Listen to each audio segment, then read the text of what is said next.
the PS4 still worth it in 2026? Now, that might sound like a weird question, considering that the PlayStation 5 just hit 5 years old. But take a look at the PS4, and I actually think that this is one of the best values in gaming today, as it's actually capable of doing a lot more than I thought. It has been over 12 years since the PS4 launched back in 2013. You'd kind of expect the PS4 to be completely irrelevant by now. It's not, at least not yet. Here's the thing, new consoles are expensive and they're getting more expensive, not less, unlike pretty much every console generation since the dawn of time. A new PS5 today here in 2026 will run you $500 to $550, and even if you want to go used, you're still looking at $350 to $375 for digital and like about $400 for a disc model. And we're not even talking about the $750 PS5 Pro or the rumors that the PS6 will be even more expensive, if you can believe that. I can't. Meanwhile, if you hop on eBay or Facebook Marketplace, you can find a base PS4 for $70 to $100.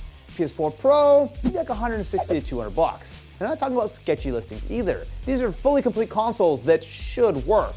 Now, really, the PS4, in my opinion, is in the sweet spot because it's actually cheaper than a clean PS1, PS2, or PS3.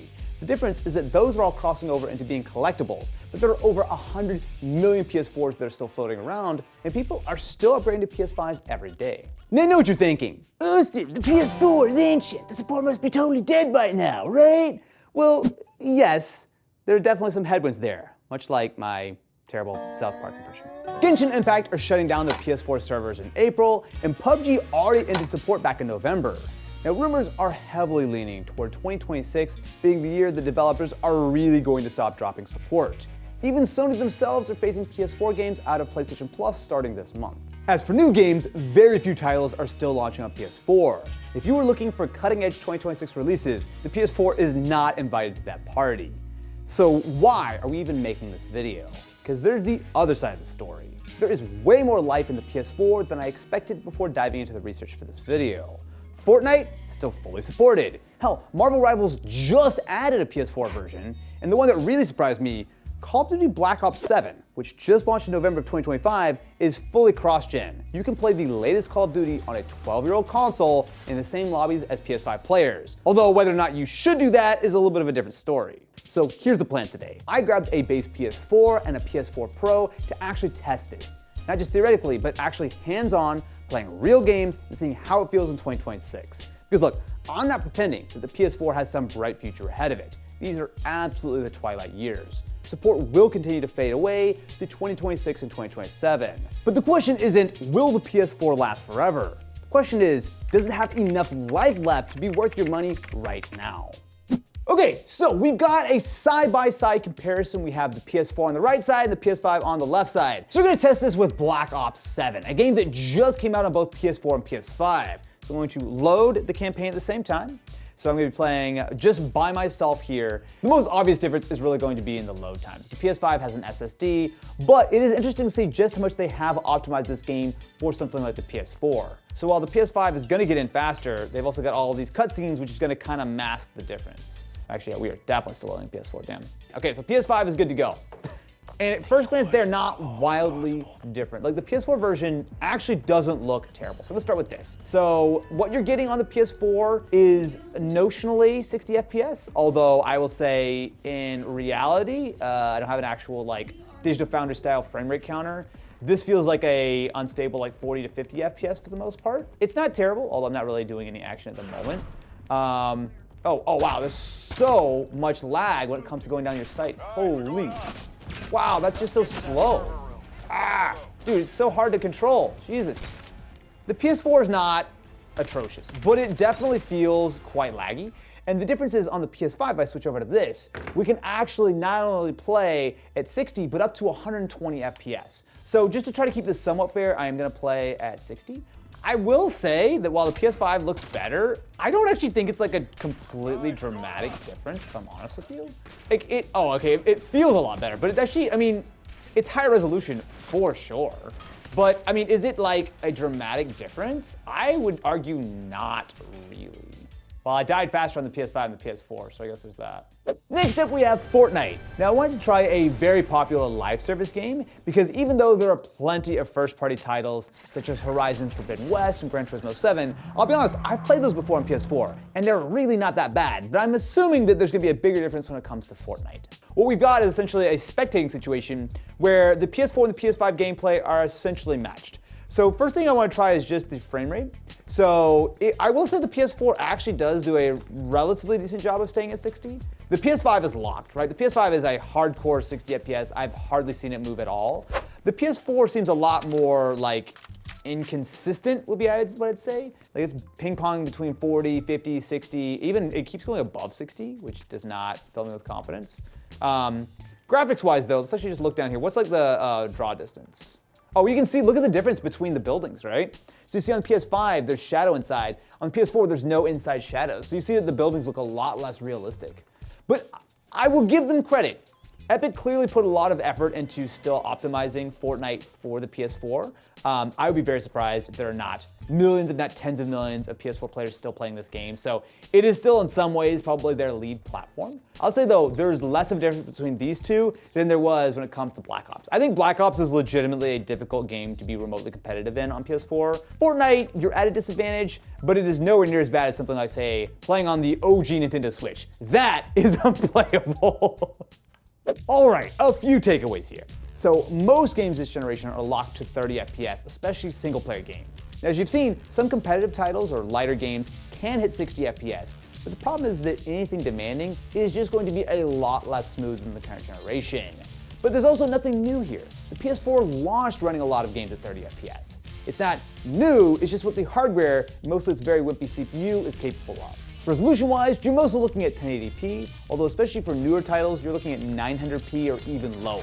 I mean, it's fine. I mean, I'm a dude who plays a lot on Steam Deck, so I'm kind of used to low resolutions. But I will say, if you're like playing on a 4K TV, there's definitely a lack of detail, especially compared to the PS5. Probably the biggest downgrade, though, are the load times. I'm not going to sugarcoat it. That old hard drive is slow, especially if you've gotten used to the PS5's SSD or a modern gaming PC.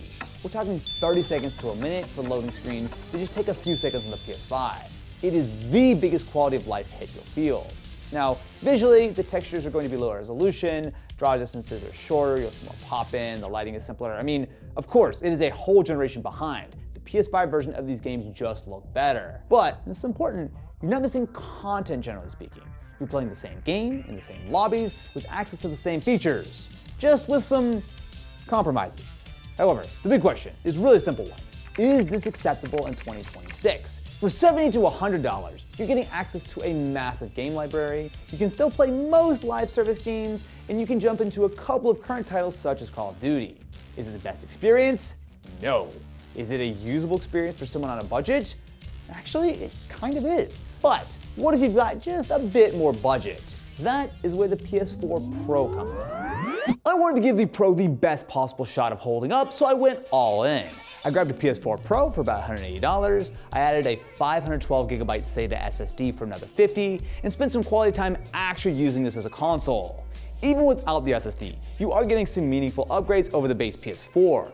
Most games run at higher resolutions, typically using the checkerboard rendering to hit 1440p or even 1800p instead of the base model's 1080p. But swapping out that ancient 5400 RPM hard drive for even a budget SATA SSD makes a massive difference. Load times that took 45 seconds to a minute on the base PS4 drop down to something that's actually reasonable. Now, to be fair, it's not PS5 fast, but it is so much more tolerable.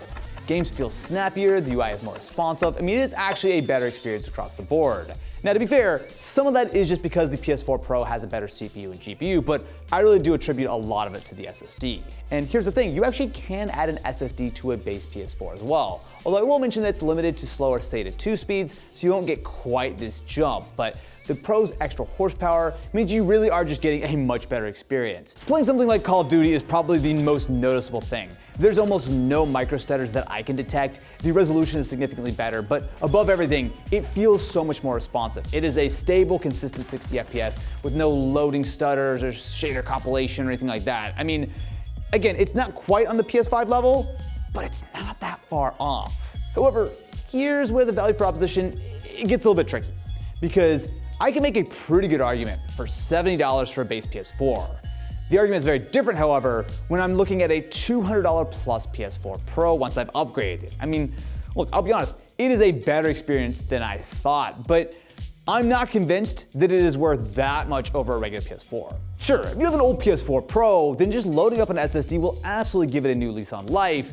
But the issue is at $230, you're only just a little over $100 away from buying a used PS5. Which really brings us to the real question. Who is the PS4 actually for in 2026?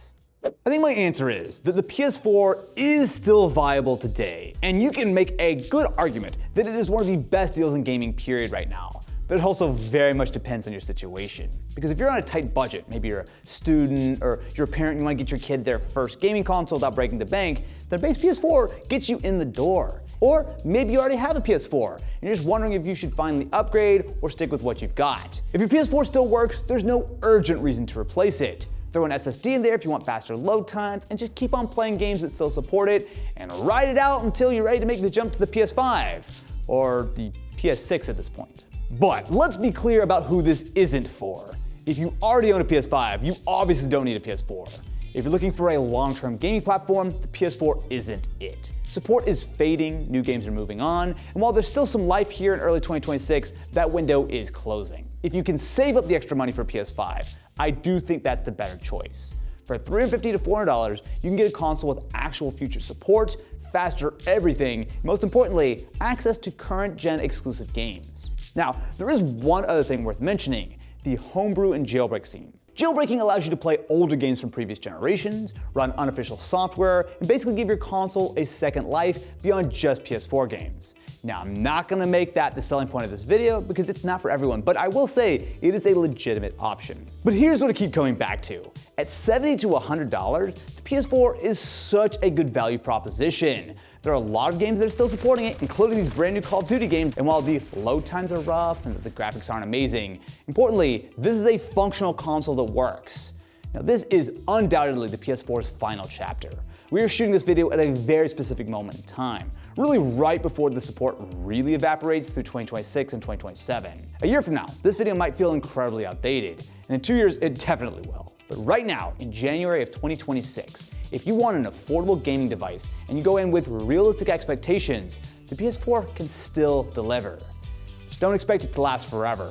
This is the twilight.